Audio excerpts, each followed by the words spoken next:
How are you feeling today?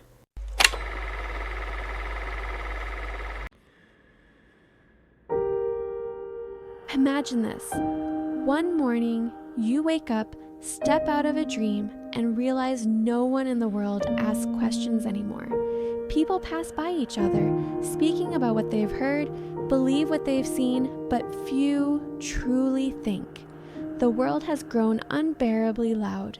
The sound of speed, of data, of opinions colliding every second has blended into a kind of constant hum so familiar that we no longer notice.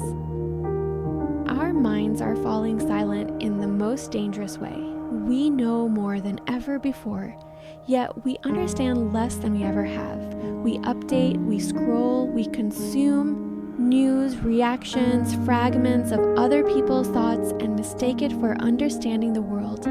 But how often do we stop and ask, is this even true?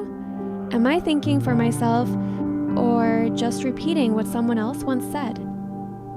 This is the moment when humanity believes it's awake, but in truth, it's dreaming. A shared dream of collective agreement, a dream where everyone speaks, but no one listens, where everyone has an opinion, but no one has a thought, and slowly, quietly, the flame of awareness begins to dim. Not because we've become ignorant, but because we've grown too tired to think about it, too afraid to doubt, too accustomed to believing what sounds pleasant instead of what is true. That is the moment when silence ceases to be peaceful and becomes a sign of a mind that has fallen mute. There is a phenomenon spreading quietly through our time, one that few dare to name. Modern philosophers call it collective stupidity, not stupidity in the ordinary sense, but a paralysis of thought, a state in which the crowd stops questioning and begins to live by reflex. When enough people believe something, without the patience to verify it, that belief becomes truth. And when truth is born out of repetition, society starts to function on collective illusion. We are living in a strange age. Everyone can speak, but few can truly listen. Everyone can express an opinion, but few still know how to question themselves. And amid all this noise, a dangerous shift is taking place. People are beginning to mistake confidence for correctness. We trust the loudest voices, not the wisest ones. We follow what is popular, not what is true. Have you noticed so many of the things we believe today aren't proven truths, but simply ideas, repeated so many times that we've stopped noticing their emptiness? Bit by bit, we are learning to agree without understanding, to believe without verifying, to react without thinking. And as that habit spreads, society enters a new era. An era where emotion is exalted above reason and agreement is valued more than truth. This isn't natural ignorance, it's cultivated ignorance, nurtured, encouraged, and neatly wrapped in the name of normal. And when the crowd bows its head together, there is no need for a ruler, because by then, the system has already begun to rule from within each thought. No one took away our ability to think. It was simply softened, little by little, through mechanisms that seemed harmless at first. From childhood, we were taught to obey, to memorize, to give the right answers, the ones adults had already chosen for us. Rarely did anyone ask, "What do you believe regarding that?" Our education system was never built to nurture thinkers. It was built to produce people who were predictable, manageable, replaceable.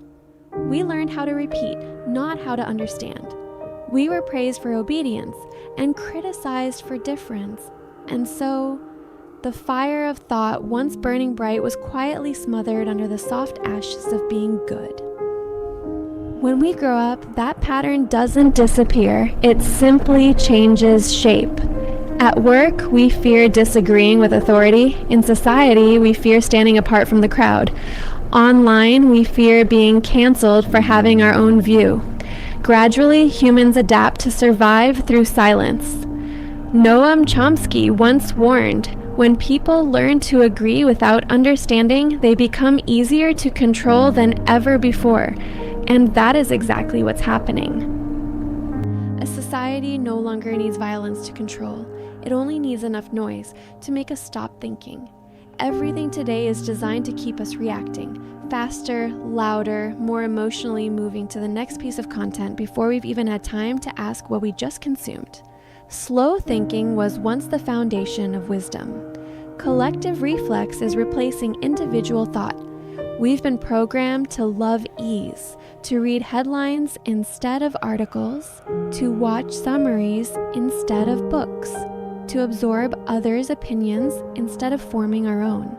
And slowly, without realizing it, we forget this simple truth. A mind that's been softened will always choose the path of least resistance, and that path inevitably leads to obedience. Have you ever felt worn out, not from working, but from thinking too many things at once?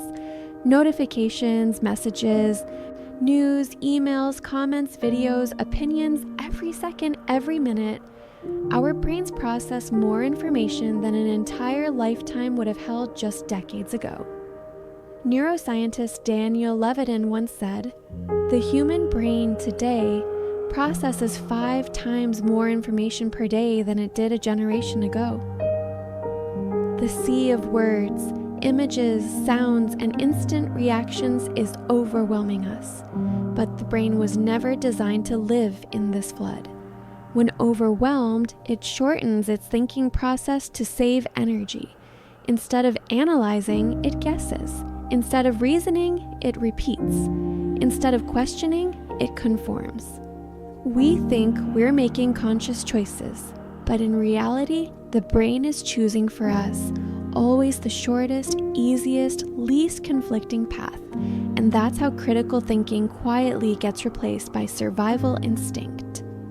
Think back for a moment. When you see a post with thousands of likes, did you ever assume it must be true? When you notice many people agreeing, did you feel a sense of comfort even without understanding the issue completely? That isn't logic speaking, it's instinct seeking safety in the herd. This phenomenon has a name: social proof. It helps us belong, but it also erodes our freedom of thought.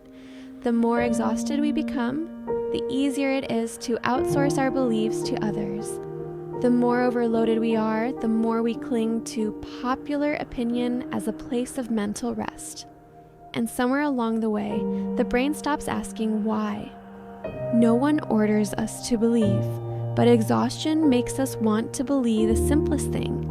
No one forces us into silence, but the chaos of endless information makes silence feel like the only refuge left. And when that silence lasts too long, something dangerous begins. We are no longer controlled by fear, but by the fatigue of our minds. The most frightening thing isn't that we can't think, it's that we no longer want to. After long hours of work, after waves of endless news and updates, the brain just wants to rest. And in that moment, intellectual laziness quietly takes root. As a form of self-protection, we grow tired of analyzing, tired of standing between countless perspectives, tired of constantly asking whether what we believe is true. So we start to simplify everything. This must be right. Everyone says so. That must be wrong. No one believes it. It's a dangerous kind of logic, but it feels comfortable, and comfort is the shortest path to the paralysis of awareness.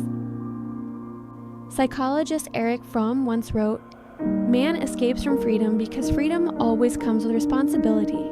When we begin to think independently, we lose the luxury of blaming others. We can no longer hide behind the crowd. We can't say, 'I was just following.' Thinking forces us to take responsibility for ourselves, and that responsibility can be too heavy for a weary mind. So we choose what's easy. We follow others so we don't have to face the inner conflict of doubt. We choose the familiar over the true, because truth often makes us uncomfortable. We stand within the crowd, because there, even silence counts as belonging. Gradually, thinking stops being a skill and becomes an emotional burden. We fear being disliked for disagreeing. We fear being misunderstood for questioning. We fear being isolated for seeing differently. And that fear has made millions of intelligent people choose calculated silence. But that silence saves no one. It only turns us into obedient witnesses of a world quietly deceiving itself. No one forbids us from thinking. It's just that somewhere along the way we told ourselves, what's the point of thinking? It only makes me tired. And from that very moment, we were no longer controlled by power, but with the laziness of our own minds. Pause for a second and try to remember the last time your mind was truly quiet. These days, before we can even feel a moment, dozens of sounds, images, and notifications have already rushed in. The private space of the mind no longer belongs to us. It's been rented, invaded, and occupied by streams of information intricately designed not to make us think, but to make us react. Social media was once celebrated as a place of connection, but somewhere along the way, it turned into a battlefield of emotion. A post no longer needs to be true. It just needs to provoke outrage. A video doesn't need to be deep. It just needs to hold our attention for 3 seconds longer. Every like, every comment, every share is not just an action. It's emotional data. Behind it are algorithms. Learning the rhythm of our hearts, knowing precisely what will make us angry, what will make us curious, and what we're most likely to agree with. You no longer use social media. Social media uses you. Every swipe, every pause is a vote for content that makes us think less. Because in this world, what gets rewarded isn't truth, it's attention. And what fuels the system is not knowledge, but reaction. The faster we react, the more we see. The angrier we get, the more the algorithm loves us. And in that intoxication of emotion, something subtle and terrifying begins to happen. We lose the ability to distinguish between information and stimulation. We think we're choosing, but our choices have already been chosen. We think we're expressing opinions, but in reality, our emotions are being harvested. Our emotions are being utilized as a valuable resource. The philosopher Marshall McLuhan once said, "The medium is the message," meaning the way we receive information quietly reshapes the way we think. And in a world where everything must be fast, the one who still pauses to think suddenly becomes an outcast. The most frightening thing is that the outside forces aren't manipulating us. It's how our mind deceives us every single day. Psychologist Daniel Kahneman, in his book Thinking Fast and Slow, revealed that the human brain operates through 2 systems: a fast, instinctive, emotional one, and a slow, rational, deliberate one. The swift system keeps us alive. It reacts before danger strikes. But it's also the part that makes us misjudge, believe too quickly, and anger too easily. The slow system is where analysis, reflection, and logic live, but it demands energy, focus, and time. And in a world obsessed with speed, we rarely give them the chance to speak. So, the brain adapts. It chooses survival mode. It simplifies, it shortens. It builds an illusion that we've understood. But the truth is, we haven't understood. We have only felt that we understand, and that feeling is far more dangerous than any mistake. Politicians, media outlets, and content creators, they all know this weakness. They don't need to force anyone. They simply repeat a message long enough, loud enough, emotionally enough until the brain stops questioning it. When something is heard often enough, it begins to sound true. This is called the illusory truth effect. And when it pairs with our confirmation bias, the tendency to believe only what supports what we already think, we fall into a perfect cognitive trap. We believe something, then reinforce that belief, reject any contradictions, and ultimately believe even more strongly. The smarter we are, the better we rationalize our errors. The more educated we become, the more skillful we are at defending old beliefs. And slowly, our mind becomes a logical prison, where every door is locked from the inside with the very arguments we've built ourselves. You can see it everywhere now. In debates, people don't listen. They wait for their turn to reply. In society, everyone knows they're right, but few truly know why. The world has turned into a stage of reactions, where the noise of shouting drowns out the sound of thinking. We are not deceived by others. We deceive ourselves by believing we are infallible, and that is the true abyss of the mind. It isn't dark. It's blindingly bright, so bright that we can no longer see the shadow of ourselves. In a world where everyone believes they're right, the one who dares to think differently is not eccentric, they're brave. Throughout history, progress has never been written by those who obeyed, but by those who questioned when everyone else stayed silent. They were mocked, isolated, and branded as threats to order, and yet it was they who pulled the world forward. Galileo dared to say, "The earth moves when all believed it stood still." Darwin dared to claim that humans evolved when the world still feared divine wrath. Nietzsche dared to declare that God is dead, and Martin Luther King Jr. dared to dream of a world no one had the courage to imagine. They all shared one truth. They thought differently, even when it cost them everything. Because in every era, to think differently is an act of courage. It demands loneliness. It demands enduring the weight of misunderstanding. It means walking through the cold silence while the rest of the world is asleep. But in that silence, intelligence is born. When the world stops listening, you are forced to listen to yourself. And that is where every revolution begins. Not by finding the right answers, but by daring to ask forbidden questions. Today, the world might make you afraid to speak, but it cannot stop you from thinking. No one can take that away. And the moment you dare to think for yourself, even a single thought, you begin to pierce through the fog of blind consensus.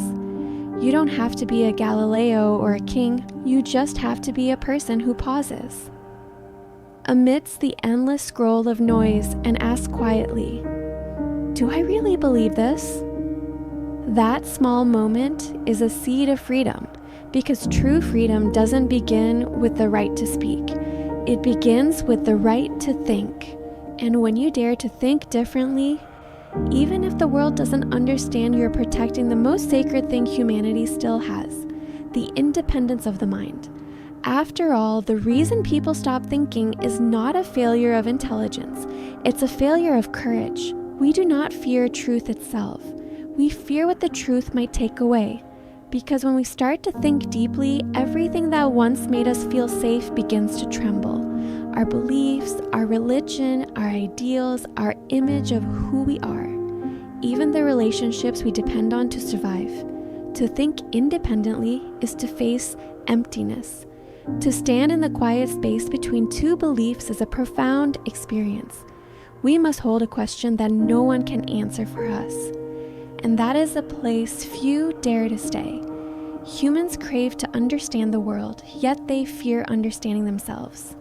We long for truth, but dread what truth might destroy, so we cling to what's familiar, not because it's right, but because it feels safe.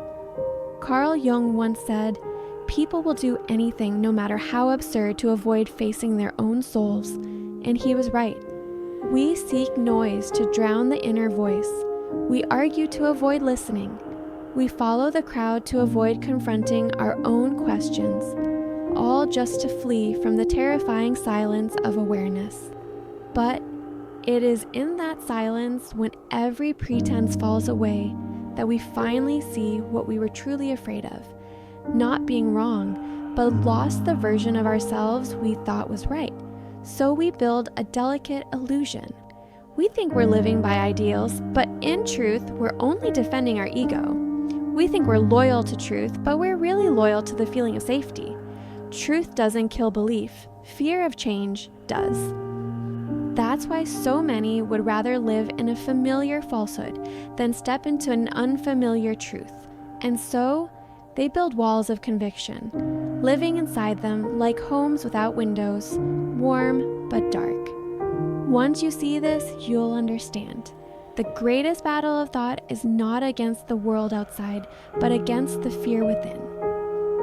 Critical thinking, it sounds like an intellectual skill, but in truth, it is a spiritual journey, because to think truly, you must first learn to let go. Let go of the beliefs that once made you feel right. Give up the definitions that used to give you a sense of security. And let go of the ego, that quiet voice inside always wants to be the one who knows. Independent thought is not rebellion against others. It is a turning inward to face oneself. It's when your mind is no longer guided by fear. Or the hunger for validation. It's when you dare to look directly at what's uncomfortable. Even knowing it may make you lonely because of the solitude of the awakened is still worth more than the peace of the blind. When you begin to think truly, the world around you seems to change, not because the world has changed, but because you see more clearly.